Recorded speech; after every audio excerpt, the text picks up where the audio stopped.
Hey, kids. All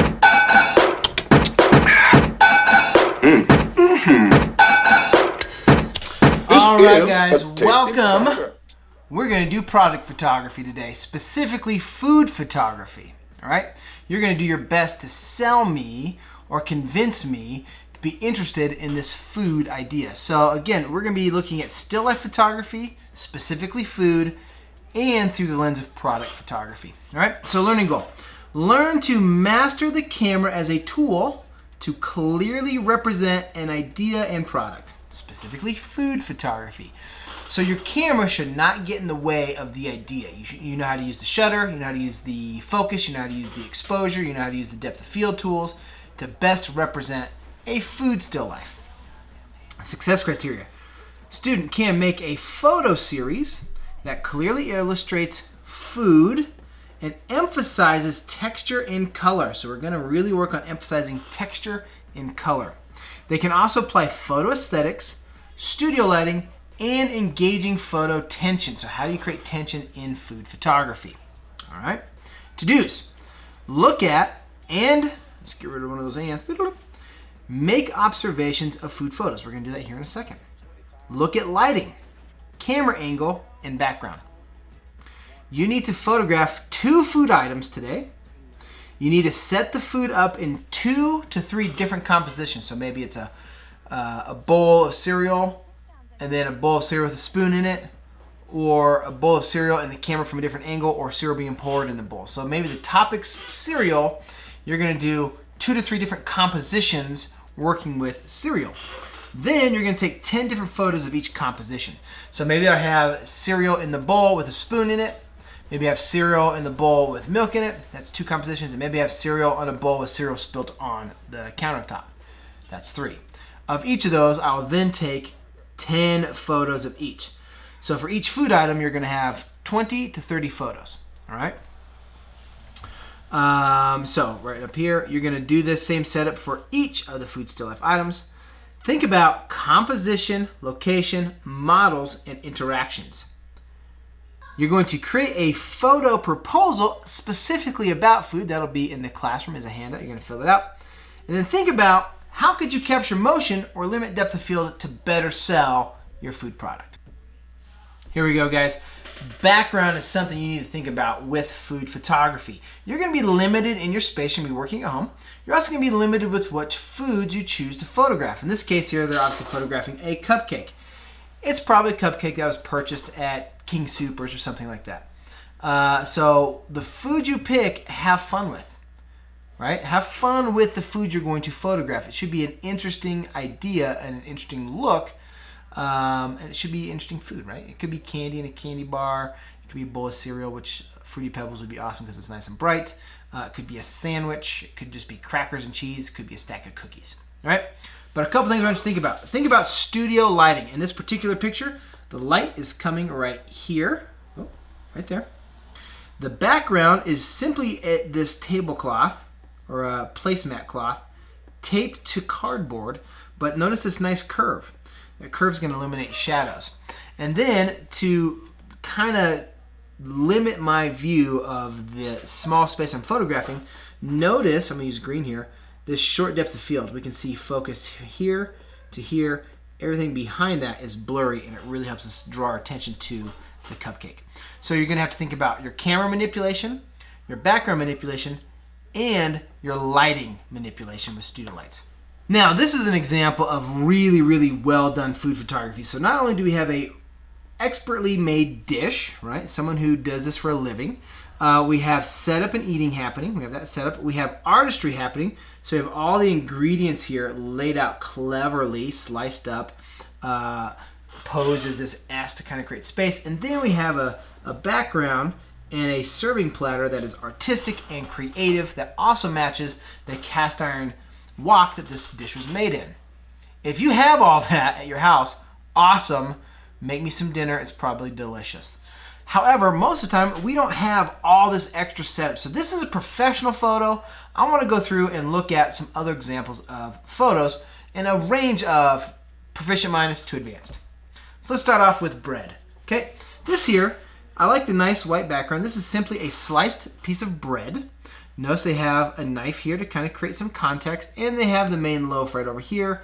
The composition isn't great, it's not very strong, but I can see the bread, I can see the color. I like the white backdrop. It makes the crust and the bread pop out, and it creates a nice photograph of this bread.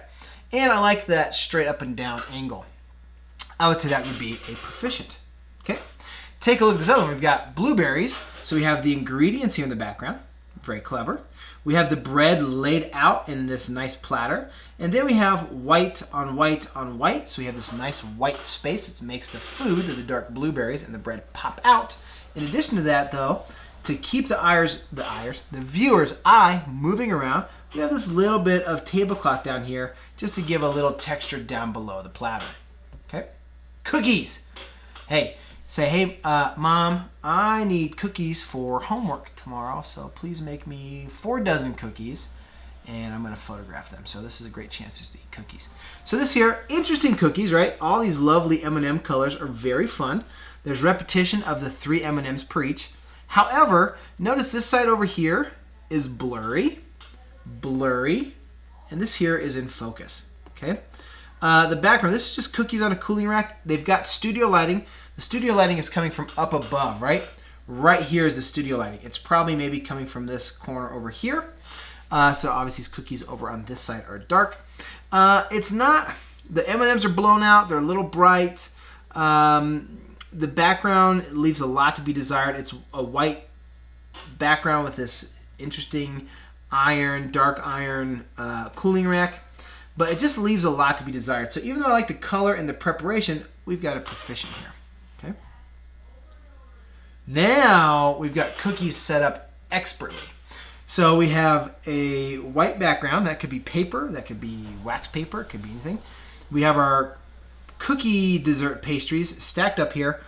We have a black background. We have our studio light. We'll do this in yellow hitting right here. And then to create a little bit of movement, to create that tension, they're sprinkling sugar on top. So we have this movement of the sugar. That tension of things in the air, the tension of the light versus dark, that all makes a very strong photo. And the photo is not just about these objects, but also all this stuff sprinkling down from the top. Now, capturing movement's kind of a pain. So how do we show movements happened, but not actually shake sugar everywhere? Crumbs. These little crumbs in this next picture here, okay, that has shown that movement has happened. Cookies have been bitten into. Things have been moved around. They're edible. We have tension from this milk jug here being cut in half. So that is a nice piece of tension. We want that rest of the image there. Now we also have dark background and the white milk. That there is going to create more contrast and more tension. And then we obviously have these cookies well stacked up and a narrow depth of field. Only here to here is in focus. These would be advanced. I'm not really expecting this from you guys. However, try to get the background and the lighting and the object set up so your images can look this strong. Okay? Donuts. Go buy some donuts. Take a picture of them. Love this top view. This is going to be proficient, right? The donuts are all set up. We've got studio lighting coming from this side here. Okay, we've got a shadow over here. And they're nice and square and symmetrical. All right, it's nice. It is a little blurry, so it leaves a lot to be desired. Now, take a look at this donut. We've got a single donut, which is cheaper to photograph. You only got to buy one donut. Don't eat it. Now, this one is pixelated. It was a picture from the internet, so I'm sorry it's pixelated. But we've got great lighting, probably coming from here. They have light in front or behind the camera facing the object, just like my studio light that's right here. And there goes my Apple Pencil. So we've got lighting coming into the front of the object. We have this nice tension with color, earth tones in the frosting and the donut. And then we have this nice bright white background. All right? So a single object, what makes this attractive is all the empty space. And, do purple, our depth of field is right here to here. So it's a very small depth of field. Obviously this back here is blurry, and that's going to help that image of that donut pop out and make it look like you know exactly what you're doing. You're telling me focus on the frosting and the sprinkles. Okay, now we've got an expert setup. We have got plating. We've got crumbs to demonstrate movement. We have a variety of unique, interesting donuts. We also have espresso sitting in these cups. This is an old photo because look at that espresso foam is breaking apart. It's not great, but it's probably still delicious. It's probably not even warm anymore. And then we have this interesting background, this stone countertop and this stone serving platter. The reason we have multiple layers, we have background, platter, donuts. That's going to create levels of depth and make your picture look more engaging by creating photo tension to grab the attention of our viewer. Okay, also great colors. There's no blues or greens in here. I feel like even if I get rid of all my purple lettering, I feel like a little bit of blue or green, some other colors would really help this pop a little bit better. Okay, but that's probably just personal preference. By the way, this would be an advanced. Oh, P-, and it's weird because there's ice cubes in it. Blech. Okay, so this would be a composed photo. We have our food. It looks as though we have lighting coming from here. Okay, that's our lighting because we have a shadow, we have a highlight. We've got no control of the depth of field. Nothing is narrowly focused. I think this picture would be better if we brought the camera down a little bit and photographed the edge. But we have ice cubes in a bowl of cereal. It makes me uncomfortable, but I'm not going to grade it because I wouldn't eat ice cubes in cereal. But it's just okay. So this would be proficient. It just doesn't look set up enough. It looks like, oh, I photographed my bowl on my table. So maybe a P-. It's close to a proficient. Good color, good lighting. I love the tension of the ice cubes in there. It makes me uncomfortable, but I like that uncomfortable element. It's got studio lighting. Yeah, our light's coming from this way. Just saw the shadow here. But P- because it just looks like we set it up. We weren't intentional about putting the spoon in and things like that. Okay. Now, a much more intentional setup. We've got a camera from the top looking down at our awesome cereal here. Notice the blue and the blue and the blue. We've got blue moving around the piece. We have cereal spilt, creating tension and movement. However, the bowl's not messy. The cereal's nice and uniform, and the spoon is nice and uniform. It's creating a different line than the lines in the background. They must have some sort of interesting table. I feel like this is a patio table I've seen before at IKEA. You got the light color gray, blue, light color gray and white. So you've got a lot of layers, a lot of sandwiching, a lot of textures going vertical. We have textures that are circle. It's asymmetrical by putting the bowl over here. All those things create visual tension. Talk about an advanced right there. Let's make it green. Oh, that's terrible too. Now, movement. This is awesome cereal photography. You guys probably, now, by the way, a white bowl or a clear bowl, this isn't a cereal bowl, this is a mixing bowl, but that's okay. That is going to help emphasize your food. So white bowl, like solid colored platters. So a cutting board, a bowl, a plate that is no pattern is going to make it look more artistic and more professional versus like a patterned plate.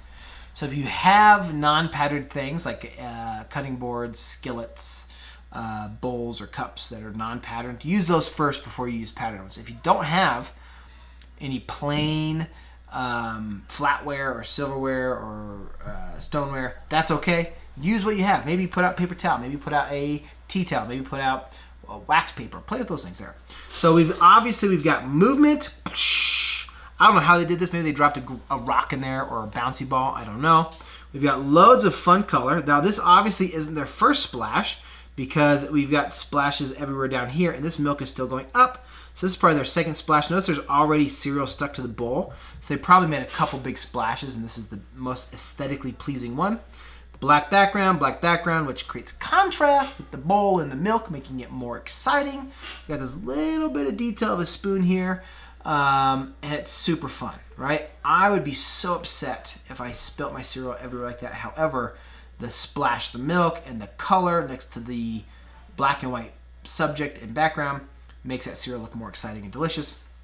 Same story here. Notice they just put this on a paper towel. I don't know what to put this on. So I'll just set it on a paper towel and capture my photo, and that works great. You don't even notice the paper towel until you take the time to look at it. What you do notice is this milk splash right here. Okay? So there we go, guys. You are doing food photography, specifically setup food photography in a way that you're trying to sell me this food product. Have fun with this. Do maybe ramen, do maybe SpaghettiOs, do maybe a ham sandwich or toast or a stack of pancakes or a stack of cookies. Have fun with this assignment. Do something interesting. Don't be boring. This should be an exciting thing, and then eat it when you're done, right? So I'm going to do a quick demonstration photographing coffee in my kitchen. So bear with me. We're going to stack all this up. We're going to go in there and take those photos. I am also going to shoot it with my phone just so that it's baseline tool and I'm not going to have as much control as I would over a camera. So, all right, ladies and gentlemen, we'll see you in the demo space. All right, guys, here we go. Welcome to the demo space. So I thought about what would be a quick, easy thing I could do to get a food photograph. And I thought, you know, I'm going to make coffee. I said, it takes too long. I'm going to make hot chocolate because my kids want hot chocolate. So I'm going to make this and give it to them. So a couple things. My first thought was, at least first things that were out, were these cups here. Ugly for food photography. Now, my kids made them, so they're cute in that sense, but they are not great for food photography. And I had this cup here. It's good if I'm doing an outdoor video or if I'm doing outdoor photos. If I was out by a log, by a campfire, this would be perfect. But I am inside, and I don't want that. So what I did, I got this cup here. It matches my wall fairly well, and it's going to look good with the hot chocolate in it. In addition, I wanted some more depth, some more layers, some more content. So I went ahead, I got some cooking chocolate right here. And what I did is I intentionally broke it up. Okay. So I can communicate this is chocolate. I also have a glass of milk. I'm not going to put a whole lot of milk into this, but I wanted that contrast so you can see the ingredients that I'm working with. Okay.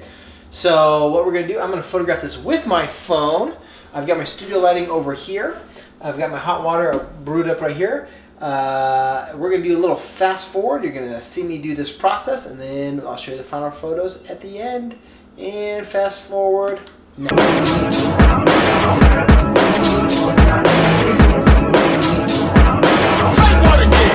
There you go. Let's see what we got.